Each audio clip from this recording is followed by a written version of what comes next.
Well, I don't remember the exact date, but I do remember that it was September 2016 when Sargon of Akkad ruined my life. I was right in the middle of a what I guess I would best describe as a shitstorm. I had made a joke that a few people in the Magic the Gathering community found offensive, even though, of course, it wasn't intended to be that way. I was floundering. I had no idea how to handle an outrage mob, and I really wasn't handling it well. I started out defiant, then apologetic, then regretful.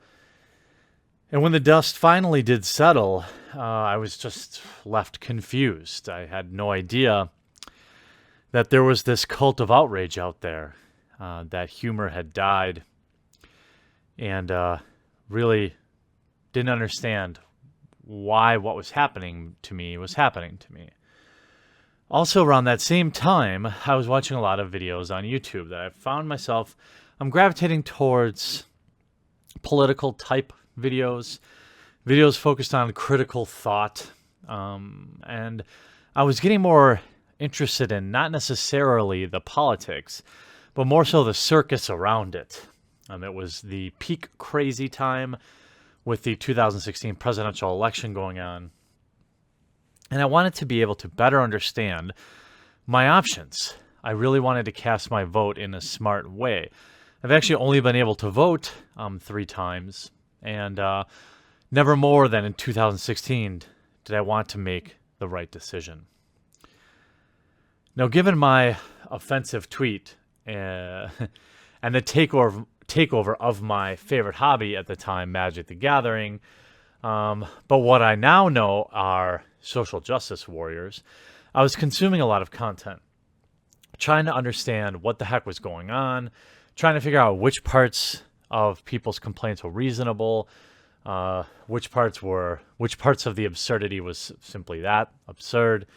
I came across a wide variety of videos, from hilarious wrecked feminist ponage videos to more academic types. I came across YouTubers and videos by people like Thunderfoot, That Guy T, Ben Shapiro, Christina Hoff Sommers, Steven Crowder, Dave Rubin, and eventually this guy named Sargon of Akkad.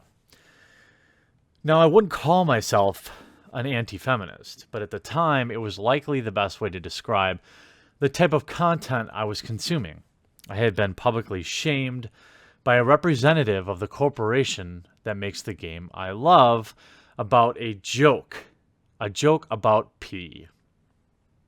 I was being called all sorts of absurd things, like a transphobe. People were calling my place of work. People were posting my home address online. I lost sponsors, and I had been officially, very publicly blacklisted by Wizards of the Coast.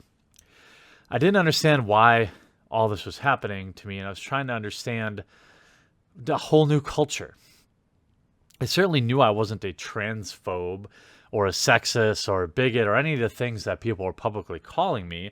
So I felt, rightfully so, I wasn't a huge fan of feminism at that time and was loading up on knowledge as the best way to be able to combat it. I was spending maybe 6 or 8 hours a day watching the videos, listening to videos in the background as I worked, watching them when I got home, trying to learn as much as I could about the way things were working, at least online. I had to take a pretty quick crash course if I was going to be able to defend myself, to defend my thoughts against people who had had 6 months or a year of preparation ahead of time.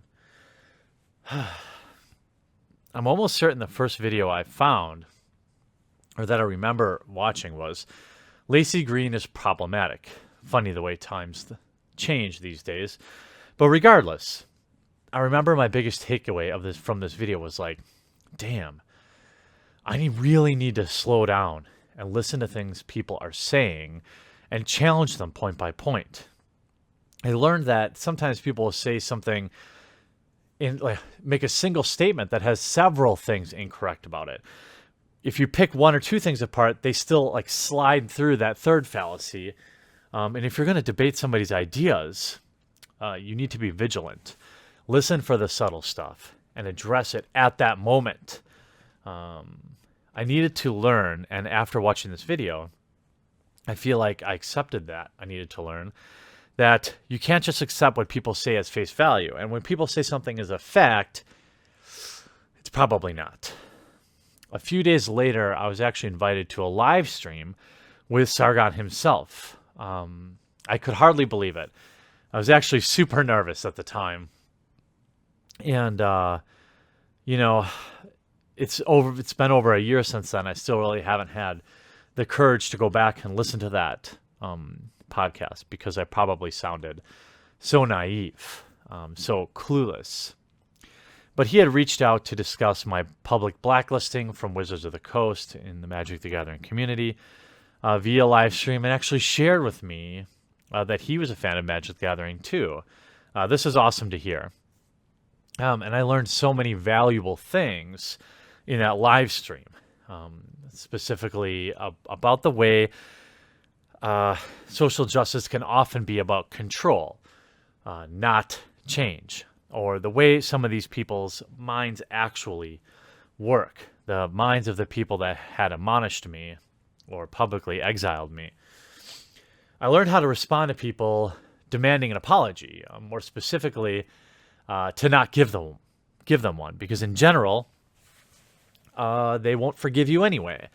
This is advice that he had given to me that rung true several times, because as I was going through this controversy, I had very publicly apologized several times on my Magic the Gathering channel over offending people, and Sargon rightly pointed out on the live stream, he rightfully predicted that no, they would not forgive me. They would not invite me back into the community because it would never be enough. I was so naive back then, thinking that these people demanding an apology were actually doing so in good faith and would be satisfied by it. Here I was, now post-election. In a way, my life had been ruined by my interactions with Sargon. Gone was taking things at face value. Gone was the mindless joy I got from late-night television. And gone was the passive way in which I was living life, engaging with people and their ideas. Sargon did this horrible thing by inspiring me to be a more critical thinker. Fast forward to this summer in Milwaukee at MythCon. Here I am, a year later, almost to the date. I'm sitting outside of a bar. Blink-182 is on the radio. We're having drinks, and I'm playing Magic the Gathering with Sargon of Akkad himself. Someone that I feel very proud to call a friend. Someone who pushes me to think more critically and isn't afraid to disagree with me. He's even forced me now to read books again, something that is actually really hard for me because I have a hard time focusing. I have to read the same sentence over and over and over again. But he's inspired me to want to be more intellectual. Not to be like him, to be more like me. And to make things worse, Carl is actually the Sargon of Akkad and MythCon kerfuffle is really the sole reason that I've been so committed to this channel. It was my double red pill moment, the moment I finally felt confident enough to come out and right or wrong, share what I'm thinking, and really commit to trying to be a better version of myself. And I owe that to Carl, and I hope that we continue to be friends over the years. And I owe it to all of you watching, too. I'm so thankful that you're out there pushing me to be better. Your existence, the fact that we've added another 1,000 subscribers this week, has only made me more motivated to create even better content because I feel like I owe it to all of you. And in some strange way, I feel like I owe it to Carl, even though I wouldn't even rape him.